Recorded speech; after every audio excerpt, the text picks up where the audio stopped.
Di sini saya akan membahas mengenai apa sih e-commerce dalam data warehouse. Yang pertama, kita kan sudah belajar data warehouse itu apa. Nah, data warehouse ini merupakan sekumpulan data untuk suatu organisasi atau perusahaan yang digunakan untuk mengambil keputusan. Nah, seperti materi ini, bahwa sistem perusahaan yang digunakan untuk analisis dan pelaporan data terstruktur dan semi struktur dari berbagai sumber seperti transaksi di tempat penjualan, otomatisasi pemasaran, pengelolaan hubungan pelanggan atau CRM, dan lain-lain. Selanjutnya, apa sih e-commerce itu? Yang saya tahu, e-commerce itu seperti pembelanjaan dalam online gitu, seperti Shopee, Tokopedia, Lazada, dan lain-lain. Tapi setelah saya research bahwa e-commerce itu merupakan proses bisnis yang menggunakan teknologi elektronik untuk menghubungkan perusahaan, konsumen, dan masyarakat dalam transaksi elektronik. Ini mencakup penjualan, pembelian, dan pemasaran produk atau layanan secara online. Nah, apa sih tujuan dari e-commerce ini? Yang pertama, itu ada analisis perilaku pelanggan. Ya, mencakup melacak pola belanja dan preferensi pelanggan dan memahami tren produk yang paling diminati. Yang kedua, ada rekomendasi dan personalisasi, di mana komponen ini atau tujuan ini itu mencakup menyusun rekomendasi produk yang relevan dan meningkatkan pengalaman pengguna di platform e-commerce. Tujuan yang ketiga yaitu optimalisasi kampanye pemasaran, mencakup mengevaluasi efektivitas kampanye iklan dan promosi dan mengarahkan anggaran iklan ke kanal paling produktif. Tujuan yang keempat yaitu ada optimalisasi stok dan rantai pasok. Ini itu memprediksi permintaan produk dan menghindari kehabisan stok atau overstock. Yang kelima yaitu meningkatkan loyalitas pelanggan, mencakup mengidentifikasi pelanggan setia dan menyusun program loyalitas dan retargeting. Dan yang keenam yaitu pengambilan keputusan strategis. Ini dilakukan oleh manajemen dalam pengambilan keputusan jangka panjang dan untuk menganalisis tren penjualan untuk pengembangan produk dan ekspansi pasar. Karakteristik data dalam e-commerce. Data dalam e-commerce sangat beragam dan berasal dari berbagai sumber yang saling terhubung. Karakteristik utama dari data ini mencerminkan berbagai aspek operasional dan interaksi pelanggan. Yang pertama, ada data transaksi. Data ini mencakup segala aktivitas yang terjadi pada saat pelanggan melakukan pembelian, termasuk di dalamnya informasi pembayaran, metode pembayaran yang digunakan, waktu transaksi, serta data pengiriman seperti alamat tujuan, jasa ekspedisi, dan status pengiriman. Data ini sangat penting untuk mencatat arus penjualan dan mengevaluasi performa bisnis secara real-time.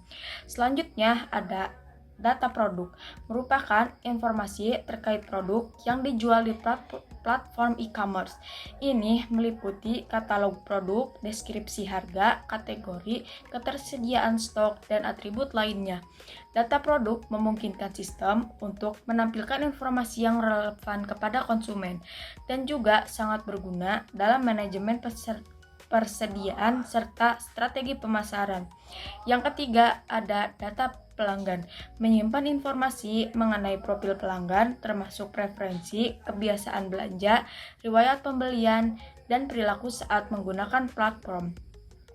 Data ini sangat berguna untuk personalisasi pengalaman pengguna dan menyusun kampanye pemasaran yang lebih tertarget. Selanjutnya ada data marketing. Data ini mencakup berbagai aktivitas promosi dan pemasaran seperti kampanye data iklan digital, hasil analisis performa kampanye, serta efektivitas program loyalitas pelanggan. Dengan data ini, perusahaan bisa mengevaluasi strategi pemasaran dan mengoptimalkan anggaran iklan. Yang selanjutnya ada kelebihan. Kelebihan dari e-commerce. E-commerce menawarkan berbagai keuntungan bagi konsumen maupun pelaku usaha. Berikut ada beberapa kelebihannya. Yang pertama, ada kenyamanan bagi konsumen. Seringkali dengan pilihan yang lebih banyak. Kenyamanan ini dapat memberikan konsumen berbelanja kapan saja dan di mana saja tanpa harus mengunjungi toko fisik. Ini memberikan fleksibilitas tinggi, terutama bagi mereka yang memiliki jadwal sibuk. Selain itu, konsumen dapat dengan mudah membandingkan produk dengan harga dari berbagai penjual secara online. Yang kedua, ada biaya awal yang berpotensi rendah bagi operator, yaitu perilaku bisnis tidak perlu menyewa tempat fisik atau mempekerjakan banyak staf untuk memulai usaha. Modal yang dibutuhkan untuk membangun toko online bisa jauh lebih rendah, terutama dengan adanya platform marketplace yang menyediakan infrastruktur siap pakai. Yang ketiga, ada memperluas jangkauan bisnis kemana saja mereka dapat mengirimkan produknya. E-commerce memungkinkan bisnis menjangkau konsumen dari berbagai daerah, bahkan lintas negara. Selama sistem logistik mendukung, produk bisa dikirimkan kemana saja. Hal ini memperluas potensi pasar dan meningkatkan peluang pertumbuhan bisnis. Yang keempat, ada peluang untuk mengumpulkan data konsumen yang bekerja. Dalam e-commerce hampir semua interaksi pengguna dicatat dan dianalisis. Data tersebut sangat berguna untuk memahami kebutuhan pelanggan, mengembangkan produk yang sesuai, serta menyusun strategi pemasaran yang lebih efektif dan personal. Yang selanjutnya ada kekurangan. Kekurangannya yaitu, meskipun memiliki banyak keunggulan, e-commerce juga memiliki beberapa keterbatasan dan tantangan yang perlu diperhatikan. Yang pertama, ada layanan atau bantuan pelanggan terbatas. Tidak semua pelanggan nyaman dengan sistem otomatis atau chatbot. Beberapa permasalahan memerlukan interaksi langsung yang personal, dan keterbatasan ini bisa menurunkan kepuasan pelanggan, terutama jika ada keluhan atau masalah teknis. Yang kedua, ada produk tidak dapat dipegang atau disentuh. Benda dengan toko fisik, konsumen tidak berbeda dengan toko fisik, konsumen tidak dapat mencoba atau mengecek kondisi produk secara langsung sebelum membeli. Ini seringkali menimbulkan keraguan atau ketidakpuasan, terutama untuk produk pakaian, kosmetik, atau barang elektronik. Yang ketiga, ada pembeli harus menunggu untuk menerima pembelian. Pada kekurangan ini, pembeli itu harus menunggu waktu pengiriman. Setelah pembelian, konsumen harus menunggu produk dikirim. Lama waktu pengiriman bisa menjadi kendala, terutama jika logistik tidak efisien atau terjadi kendala pengiriman. Hal ini berbeda dengan toko fisik yang menawarkan pembelian secara langsung saat itu juga. Yang keempat, ada gangguan teknologi dapat menghentikan bisnis. E-commerce sangat bergantung pada infrastruktur digital. Jika terjadi gangguan pada server, sistem pembayaran, atau koneksi internet, proses transaksi bisa terhenti. Ini bisa menyebabkan kerugian bagi dari sisi finansial maupun reputasi. Yang kelima, ada hambatan biaya masuk yang rendah juga dapat berarti lebih banyak pesaing.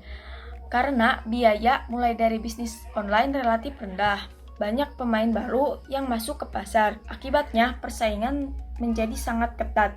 Bisnis harus terus berinovasi dan memberikan lebih nilai untuk tetap bertahan dan unggul. Di sini saya akan menjelaskan terkait jenis-jenis e-commerce. E-commerce atau perdagangan elektronik ini itu bisa berjalan dalam berbagai model bisnis. Di antaranya yaitu yang pertama ada B2C atau business to customer. Jadi business to customer ini itu perusahaan menjual langsung barang atau jasanya itu ke pengguna akhir tanpa adanya perantara.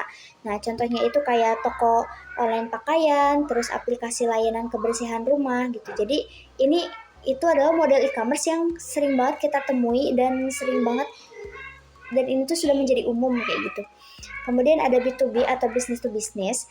Jadi satu perusahaan menjual ke perusahaan lain mau barang maupun jasa. Ciri khasnya itu di B2B ini tuh jumlahnya besar, spesifikasi teknis, pengirimannya lebih lama, terus juga sering digunakan untuk bahan produksi gitu.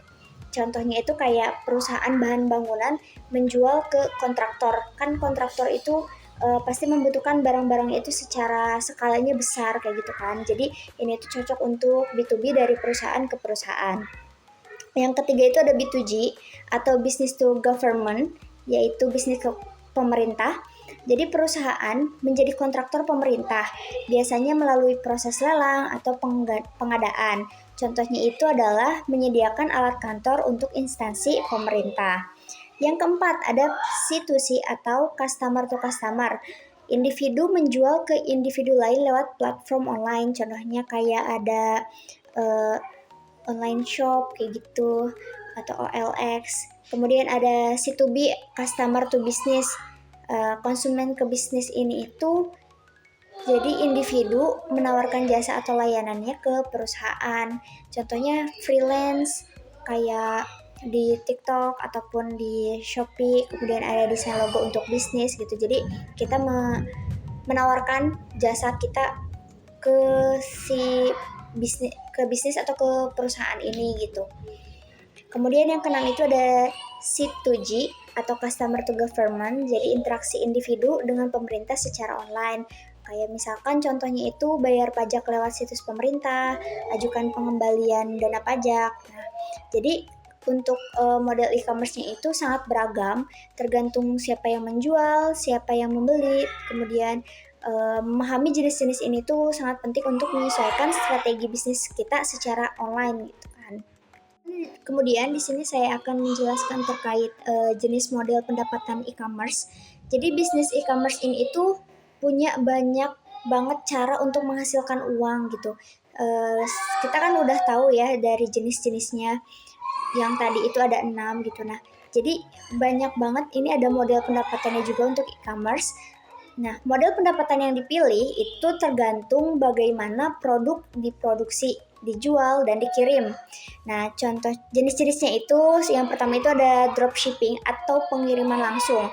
Biasanya ini itu pendapatan e-commerce yang didapatkan oleh toko online yang menjual produk tanpa menyimpan stok sendiri gitu. Prosesnya itu kayak pembeli memesan, kemudian tokonya menerima uang, pesanan diteruskan ke pemasok atau ke kurir gitu.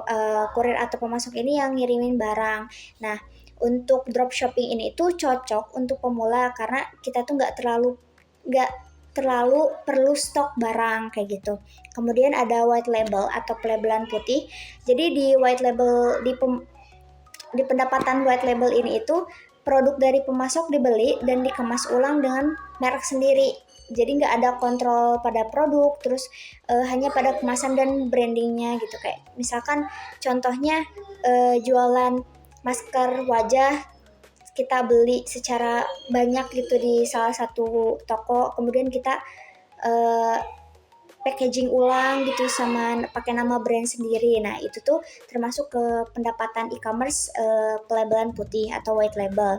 Kemudian ada private label atau pelabelan pribadi. Jadi ini tuh hampir mirip sama white label, tapi kalau di private label ini tuh penjual punya lebih banyak kendali atas produknya gitu. Jadi bisa nentuin bahannya, desainnya, atau formula khususnya gitu. Contohnya itu kan kalau dari kata formula khusus tuh lebih ke produk skincare gitu kan, dengan formula khusus milik brand tokonya kayak gitu. Kan sekarang udah banyak banget di media sosial gitu kan yang menjual skincare kayak gitu. Nah, ini tuh termasuk pemodelan private label karena punya dia sendiri kayak gitu. Kemudian ada wholesale atau penjualan grosir. Jadi di wholesale ini itu kayak menjual barang dalam jumlah besar. Nah, biasanya ini tuh ke bisnis lain gitu. Jadi si penjualan grosir ini itu butuh banget modal besar karena harus stok barang dalam jumlah banyak gitu kan. Namanya juga grosiran gitu. Nah, contohnya itu kayak distributor pakaian menjual ke toko-toko retail kayak gitu. Kemudian kayak sembako-sembako kayak gitu. Nah, kemudian yang kelima itu ada subscription atau berlangganan. Jadi pelanggan ini tuh membayar sekali untuk menerima produk secara berkala. Misalnya berkala itu dalam skala bulanan atau mingguan. Nah, contohnya itu kayak kotak makan sehat mingguan, kemudian makanan hewan tiap bulan, kemudian produk skincare rutin. Nah, itu tuh disebutkan dengan subscription atau berlangganan. Nah, ya. Jadi untuk model pendapatan e-commerce ini tuh bisa disesuaikan sama skala bisnis yang jenis produknya gitu. Ada yang cocok untuk pemula itu ya dropshipping kayak gitu kan. Terus juga ada yang butuh investasi besar, stok besar, skala besar segala macam itu grosir kayak gitu. Nah, sebelum menutup presentasi dari kelompok kami, saya akan menjelaskan kesimpulan dari pemaparan materi awal oleh rekan-rekan saya, dan di sini saya akan memberikan kesimpulan secara keseluruhan ya untuk materi-materi yang sudah tadi kita jelaskan di awal. Nah, jadi e-commerce itu adalah aktivitas jual beli secara digital yang didukung oleh data warehouse untuk pengelolaan data skala besar dalam mendukung keputusan bisnis. Tujuannya itu adalah meningkatkan efisiensi, memperluas jangkauan pasar, dan memberi kemudahan bagi konsumen. Karakteristik data dalam e-commerce itu bersifat besar, bervariasi, dan real time. Meski menawarkan kelebihan seperti operasional 24/7 dan hemat biaya, e-commerce juga memiliki kekurangan seperti risiko keamanan dan tidak adanya interaksi langsung. Dan jenis-jenis e-commerce itu mencakup B2C, B2B, C2C, B2G, dan C2G. Kemudian model pendapatannya juga beragam, mulai dari dropshipping, white label, private label, wholesale, hingga subscription yang disesuaikan dengan strategi bisnis masing-masing. Sekian presentasi dari kami. Wassalamualaikum warahmatullahi wabarakatuh.